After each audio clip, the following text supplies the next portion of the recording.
அப்போ வந்து இந்த பிஎல்ஓ வந்து தாவேகாவுக்கான ஓட்டுக்கள் எந்த அளவுக்கு வருங்கிறத திமுகவுக்கு சொல்றதுக்கான வாய்ப்புகள் இருக்குன்னு நினைக்கிறீங்களா?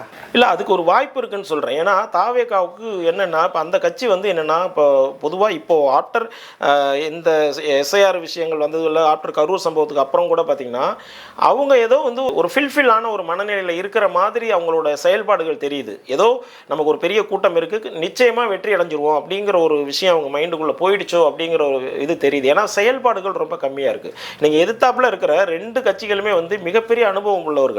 கிளைக்கழகத்திலிருந்து டாப் வரையில் இருக்கிற அத்தனை பேருமே பல எலெக்ஷனை சந்திச்சவங்க. நீங்கள் பொலிட்டிக்கலாக மீட்டிங் பேசுறது வேற, எலெக்ஷன் டைமில் வந்து கீழே கிரவுண்ட் லெவல் ஒர்க் பண்ணுறதுங்கிறது வேறு. அதில் வந்து 2 கட்சிகளுமே மிகப்பெரிய ஆளுமை படைத்தது. அதை வந்து டேக்கிள் பண்ணுற அளவுக்கு தாவேகாவுக்கு ஒரு எக்ஸ்பீரியன்ஸ் இருக்கா? அவங்களாம் அதை பண்ணுவாங்களா? எப்படி பூத்தில் நடக்கக்கூடிய விஷயங்களை இவங்க எப்படி ஹேண்டில் பண்ணுவாங்க அப்படிங்கிறதுல $1 மில்லியன் கொஸ்டின்ஸ் இருக்குது. இப்போ இந்த எஸ்ஐஆர்லேயே வந்து பார்த்தீங்கன்னா, இப்போ இவங்க 2 பேரும் செயல்படுற அளவுக்கு தாவேகா செயல்படுறாங்களாங்கிறதுலே கேள்வி இருக்குது. இவங்களோட ஸ்ட்ராட்டஜியை ஒர்க் அவுட் பண்ணி ஜெயிச்சிட்டாங்கன்னா தாவேகா ஆட்டோமேட்டிக்கலி பின்னாடி தானே சந்திக்கும்.